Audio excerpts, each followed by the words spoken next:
So I just had a question because you talk a lot about like protecting and securing our southern borders.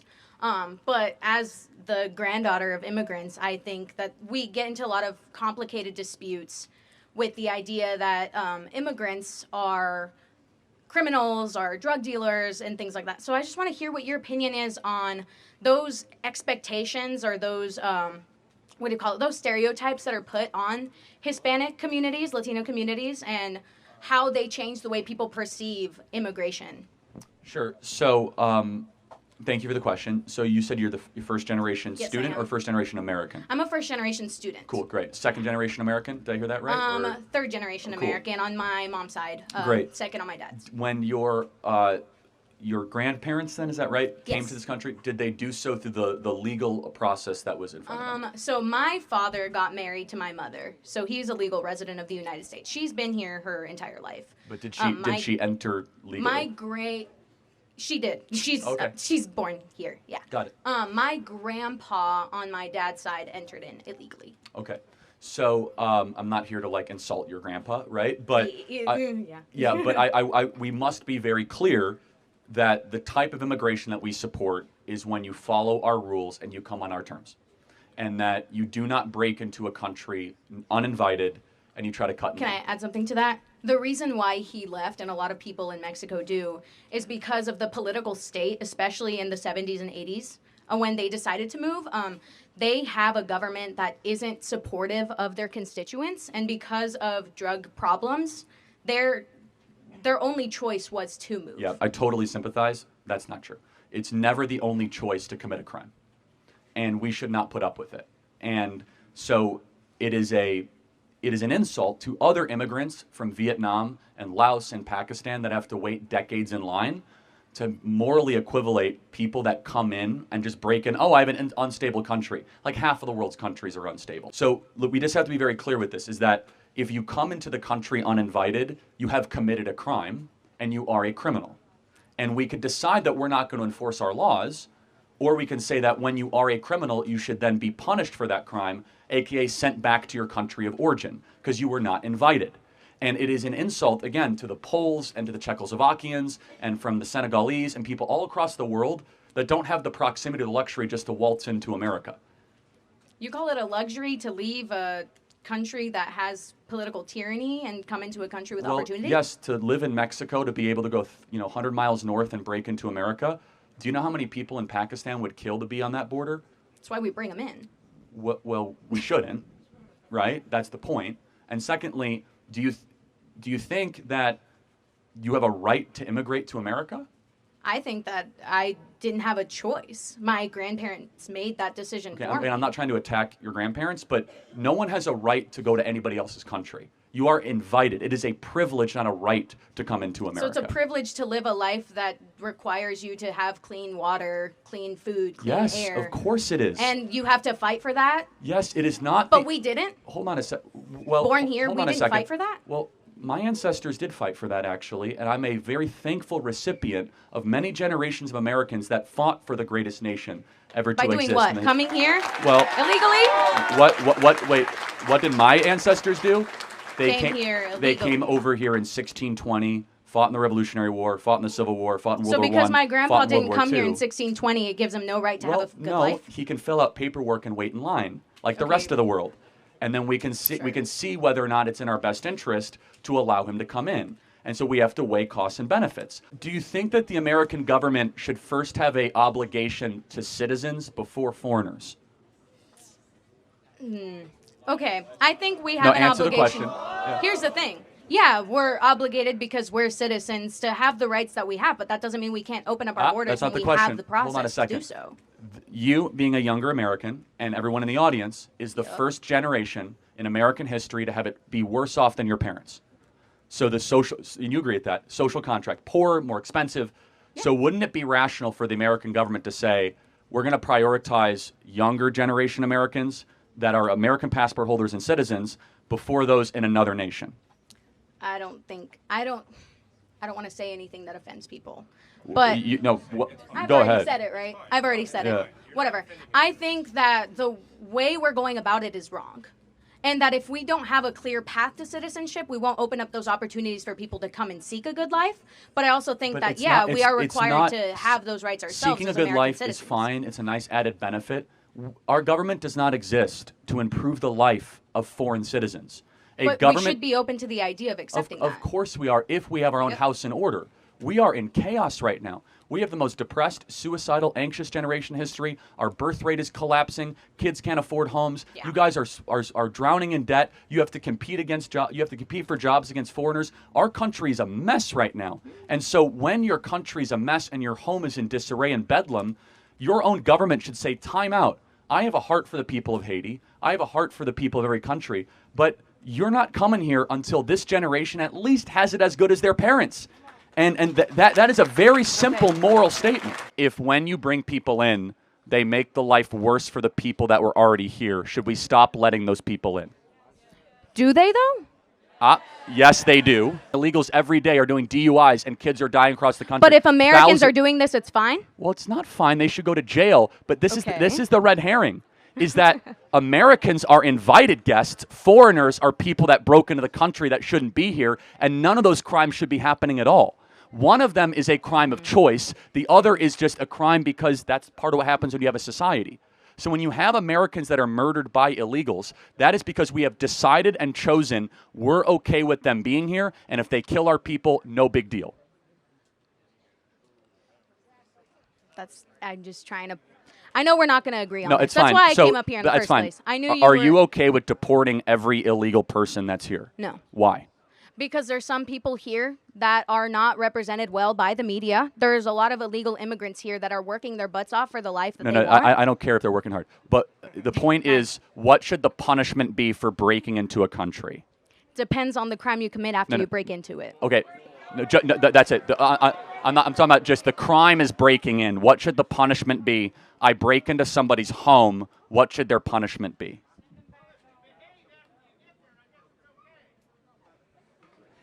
Can you repeat that? Oh, so if you behave after you get here, that's fine. So to play that out, if someone comes into your dorm room uninvited and they do the dishes and laundry, they can stay? If I'm not going to do my own dishes, heck yeah. They're doing my dishes for me? Cool. If they don't kill me, I'm not dead. It is what it is, man. Well, they are killing a lot of Americans, but...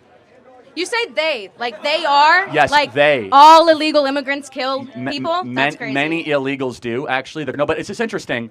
The punishment for the crime of breaking into a nation should be what it is in Switzerland and Israel and Hungary. Every person who breaks into a nation uninvited goes back to their country of origin, period. So why End is of there an story. emphasis on the southern border?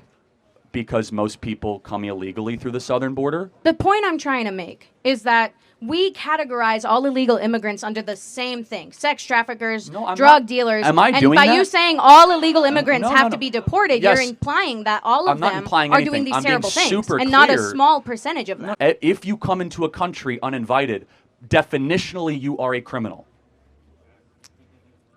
We're just not going to agree. It's fine. Then That's final okay. question. What is a criminal? What is a criminal? No. What is it? Would you agree with the definition that a criminal is someone who breaks the law? Here's where I'm thinking. Here's the thing. I know how he's going to turn it, and I don't fully agree. It's not a matter of turning it. It's a very ABC sequence. If they're not criminals, then tell me what a criminal is. And a criminal is obviously someone who breaks the law. Someone who comes across the southern border broke federal law, therefore they are a criminal. Okay, then we can just disagree. Hi, my name's Erin. I'm a really big fan and I'm really excited to see both of you.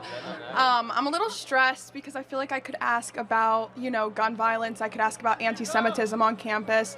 But I feel like with an opportunity like this, I would really appreciate some personal advice. I'm here at the University of Pittsburgh as a social work major, and I'm really passionate about it. I really just want to get your advice moving forward for myself. There's some obvious things I think you can think that would conflict for me as an aspiring social worker. What would conflict?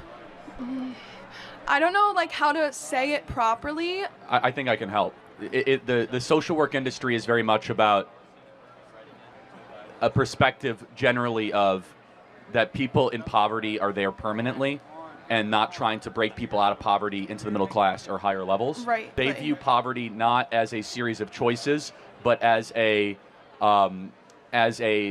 station in life that is immovable, largely. Right. Is that fair to say? That is fair to say. That's why my personal focus is on the children in underprivileged communities, because I personally feel like they don't choose to be put in that position.